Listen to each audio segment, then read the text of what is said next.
Not my signature. Not my problem. That's what I told myself the night my half-brother slid a folder across my kitchen table, like he was doing me a favor. I should have trusted that instinct. My name is Sloane. I'm 31 years old. I work as a registered nurse at a hospital in Hamilton, Ontario. And for most of my adult life, I believed that if I just kept being reasonable, kept showing up, kept saying yes to the small things, eventually my family would see me as one of them. Not the placeholder daughter. Not the one who got left behind when my dad remarried. Just me. Just Sloane. That belief cost me almost everything. It started on a Tuesday in late October. The kind of day where the sky goes flat and gray around 3 in the afternoon, and you can feel winter deciding whether or not to arrive. I'd just finished a 12-hour shift. My scrubs smelled like antiseptic and bad coffee. I was planning to heat up leftover soup, take a bath, and sleep until my alarm went off at 5:30. That was the plan. The whole plan. I wasn't looking for a conversation, and I definitely wasn't looking for what walked through my door. My half-brother, Kieran, let himself in with the spare key I'd given him 2 years ago, when he was going through a rough patch and needed somewhere to store boxes. I'd forgotten he still had it. He was standing in my kitchen when I came out of the bathroom, still in my coat, holding a manila folder. He looked the way he always looks, like someone who's just solved a problem, like the answer is obvious, and he's only here out of generosity. He's 35, broad-shouldered, and he has this habit of speaking to people at a slight angle, never quite facing them directly. My stepmother, his mother, has the same habit. I used to think it was a family trait. Eventually I understood it was just the way they looked at people. They didn't fully consider real. "You're home," he said, like he was the one who'd been waiting. "Kieran." I set my bag down. "You have a key to my apartment. You gave it to me, for boxes. 2 years ago." He put the folder on the counter between us and pushed it toward me with 2 fingers. "I need you to look at something." I didn't touch it. "How did you even get in the building?" Lady on the second floor held the door. "Sloane, this is important." The folder had a logo on the tab from a commercial lending company I didn't recognize. I flipped it open because I was too tired to argue about whether I should. Inside was a stack of documents. Loan agreements, cosigner declarations, a repayment schedule that went out 14 years. The principal amount was printed in the summary box at the top of the first page, $380,000. I closed the folder. "What is this?" Kieran sat down at my kitchen table without being invited. He had his reasonable voice on. The one he uses when he wants something and he's decided the most efficient path is to make the other person feel like they're overreacting before they've said anything yet. "It's a cosign," he said. "The bank won't approve the loan on my name alone because of the judgment from 2019. You know that. It's just paperwork, Sloane. Your income, your credit. You don't even have to think about it again. After you sign." I stood in the middle of my kitchen in day-old scrubs, with soup still on the stove from Sunday, and looked at my brother telling me that $380,000 was paperwork. "I'm not co-signing a loan for $380,000. He leaned back. "It's for the restaurant. I've shown you the projections. You showed me a spreadsheet you made yourself. It's a solid plan." Nadia reviewed it. Nadia was his girlfriend, who had a background in social media marketing, not finance, and she said the margins are completely realistic for the Stony Creek area. "We've already found the space. We're this close, Sloane.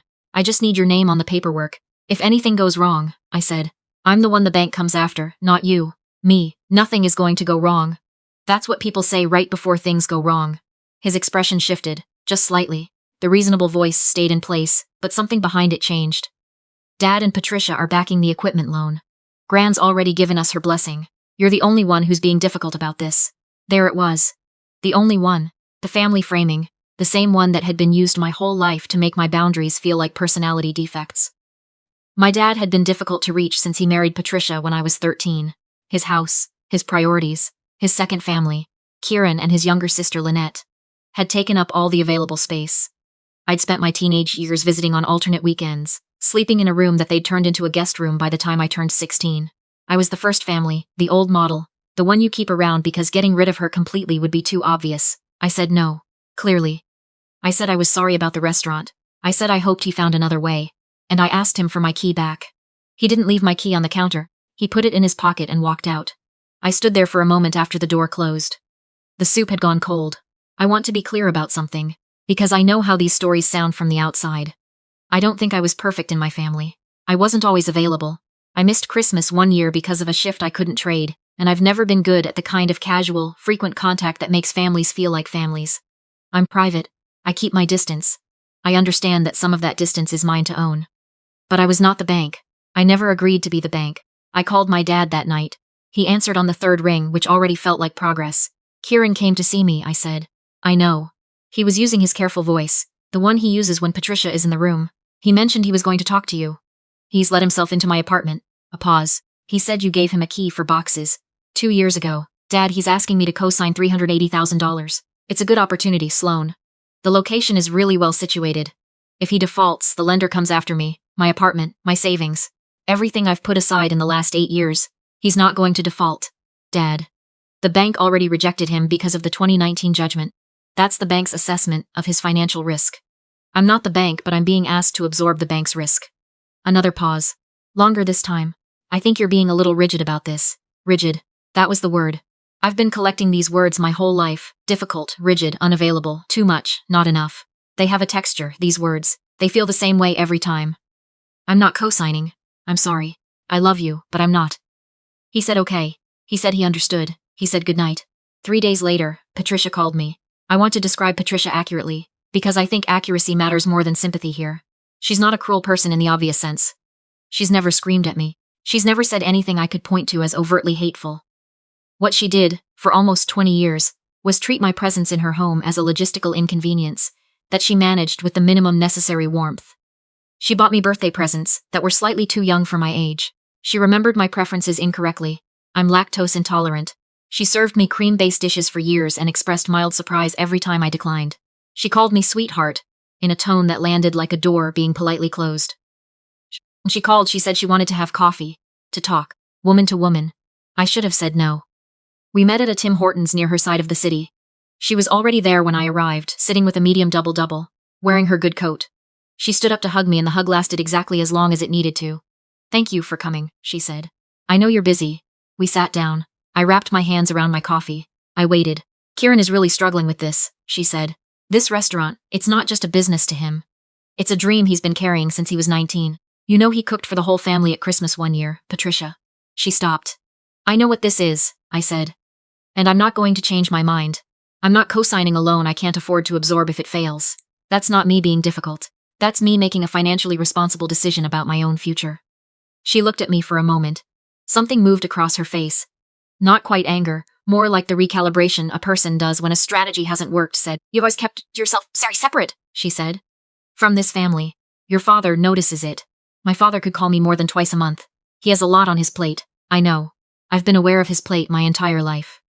She stirred her coffee. "I just think that if you were really part of this family, you'd want to help. And I think that if I were really part of this family, I wouldn't be sitting in a Tim Hortons being told that love has a price tag of $380,000. She didn't have an answer for that. I left first. I don't know exactly what was said between Patricia and Kieran in the days after that. I don't know whose idea it was, or whether a specific decision was made, or whether it just happened the way some bad things happen. Incrementally, through a series of choices that nobody names out loud. What I know is that 9 days after the Tim Hortons conversation, at 7:15 on a Wednesday morning, I heard knocking at my apartment door. I wasn't dressed yet. I'd just come off a night shift. I was standing in my kitchen in joggers and a hospital hoodie, barely awake when the knocking started. Not the casual knock of someone who expects to wait, but the kind that's already impatient before you've had a chance to respond. I looked through the peephole. Kieran. I opened the door on the chain. "It's 7 in the morning, I said through the gap. "Open the door, Sloan." "No. It's 7 in the morning and I just got off nights. Whatever this is, it can wait." He put his palm flat against the door. I felt the chain go taut. "Open the door, Kieran." He hit the door. Not with his fist, with his shoulder. Suddenly, all his weight behind it. The chain held, but the frame cracked. I stumbled back. I had my phone in my hand from habit. I'd grabbed it off the counter on my way to the door. And I dialed 911 and before I fully understood what I was doing. The door came open on the second hit. He got inside. I was already moving toward the bedroom. He grabbed my arm, yanked me back, and I lost my balance and went down hard, landing on my left side against the corner of the coffee table. The pain was immediate and total. I remember thinking, in the strange clarity that pain sometimes produces, that the corner had caught my ribs exactly. I stayed on the floor. He stood over me, breathing hard, and what he said was, "You think you're better than us. You've always thought you were better than us." Then he heard the 911 operator's voice coming from my phone, which had skittered across the floor, but was still connected, and he left. I was on the floor of my own living room for probably 4 minutes, before I could breathe steadily enough to speak. I talked to the operator. I told her my address. I told her what had happened. She told me to stay on the line and she did something important. She told me not to drive myself anywhere, to wait for the ambulance, because I might have internal injuries I couldn't assess. I listened. The ambulance came. The police came right behind it. 2 officers stayed in the apartment while the paramedics assessed me. A 3rd officer took the initial report in my kitchen. At the hospital, they found 2 cracked ribs on the left side and soft tissue damage in my shoulder. Nothing punctured, nothing displaced. The ear doctor told me I was lucky. I remember thinking that lucky didn't quite capture how the morning had felt. The police officer who took my full statement, a woman named Constable Hebert, who had an extremely calm way of writing things down that I found genuinely steadying, asked me a series of questions. One of them was whether I had any camera systems in my apartment or in the hallway. I didn't, but the building had a camera at the stairwell entrance that covered the hallway to my unit. She made a note of that. She also asked about the door. The frame had cracked in 2 places, and the chain had pulled the anchor screws, partially out of the wall. She photographed it before they left. I called my best friend Demi, someone who has been in my life since nursing school, and who responds to crises with the particular steadiness of a person who spent years working in an ICU. And she drove to the hospital and sat with me while they finished the paperwork. She didn't ask me a lot of questions. She just stayed. My dad called that afternoon. Patricia had told him what happened, which meant the version he had was Patricia's version. "Kieran's very upset," he said. I was lying in a hospital bed with taped ribs and a shoulder brace. I let the sentence sit there for a moment. "Kieran is very upset," I repeated. "He says you've been cold to him, that you didn't even hear him out properly, that when he came this morning to talk again He broke down my door. Dad, there are police photos of the frame." Silence. "There's a 911 recording from my phone. The operator heard everything. I'm in the hospital right now." 2 cracked ribs. More silence. Then quietly. "He shouldn't have done that. I know that. But Sloan, this whole situation could have been avoided if you'd just..." I ended the call. I want to be honest here. Ending that call was one of the hardest things I did in that entire period, not because I was uncertain. I was completely certain. But because there's a particular grief that comes with recognizing that the person who was supposed to protect you has chosen, very clearly, not to. And I'd known it for years. In the way you know something that you also refuse to fully know, but that phone call made it undeniable. Kieran was charged with breaking and entering and assault causing bodily harm. He was arrested the following day at the house he shares with his girlfriend. I was told he posted bail within 48 hours. The stairwell camera footage confirmed the timeline. You could see him arrive at 7:14. You could see him leave at 7:22. The 911 recording was already part of the file. The door frame, the hospital records, the police report, it was all there. His lawyer, in the weeks that followed, floated a few different explanations, that Kieran had been invited, that the chain had already been broken when he arrived, that the injuries were inconsistent with the account I'd given. Each of these died on contact with the evidence. Patricia did not call me after the arrest. My dad called once, left a voicemail that said he was sorry things had gone this far, and that he hoped we could all find a way through. I didn't call back. What I didn't expect was Lynette, Kieran's younger sister, my half-sister, technically, though we'd never been close, sent me a text message 2 weeks after the arrest. It said, "I know you're not going to believe this coming from me, but I'm sorry. What he did was wrong. I don't know what else to say." I believed her. I don't know why, exactly. Maybe because it was short. Because it didn't ask for anything. Because it landed in my phone at 11 at night, which is not the hour of strategic messaging. I texted back, "Thank you. It means something." That was the beginning of something that I'm still not sure what to call. We're not close, Lynette and I, but we're in contact now, in a way we weren't before. She told me later that she'd heard the arguments, that she'd tried to say something to Kieran and been told to stay out of it, that she'd been afraid to call me directly, because she wasn't sure what to say and was scared I'd think she was calling on their behalf. I told her I understood. The case went to provincial court in February. Kieran pleaded guilty to the assault charge. The break-and-enter charge was stayed as part of the plea. He received a conditional sentence, 12 months to be served in the community, with conditions including no contact with me and mandatory counseling.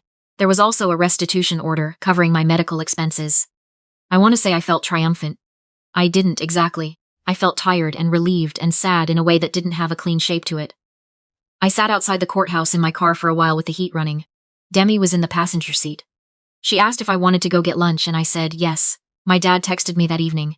He said he was glad it was over. He said he loved me. He said he hoped we could talk soon. I didn't respond for 3 days. When I did, I kept it short. I said I needed time, and that I would reach out when I was ready, and that I hoped he understood. He responded with a single heart emoji, which somehow managed to be both adequate and insufficient at the same time.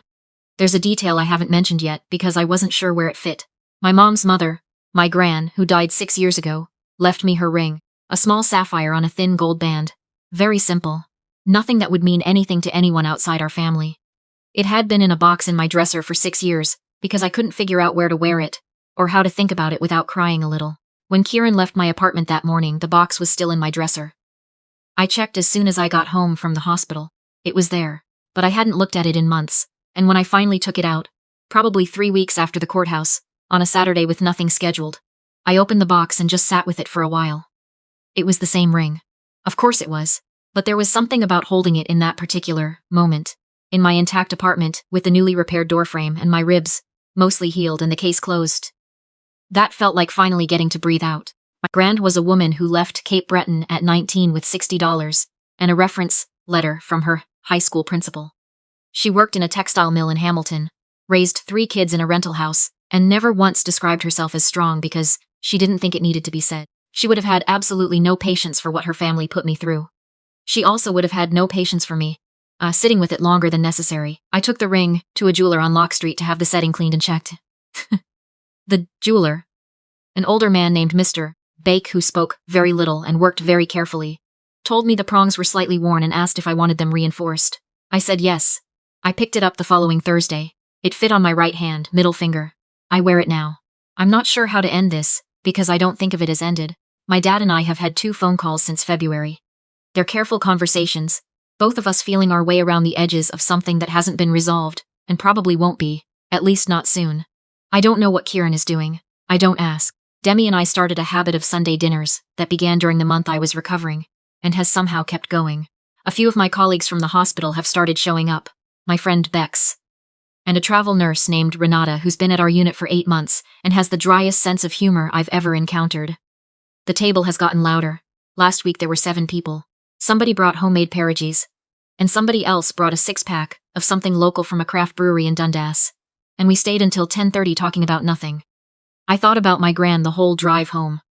How she would have loved it. How this, the table, the noise, the 7 people who showed up by choice, is exactly what she meant when she talked about building something real. Not the family you inherit. The family you actually make. That's what I'm doing now. That's what I'm choosing. And for the first time in a very long time, I'm choosing it without apology.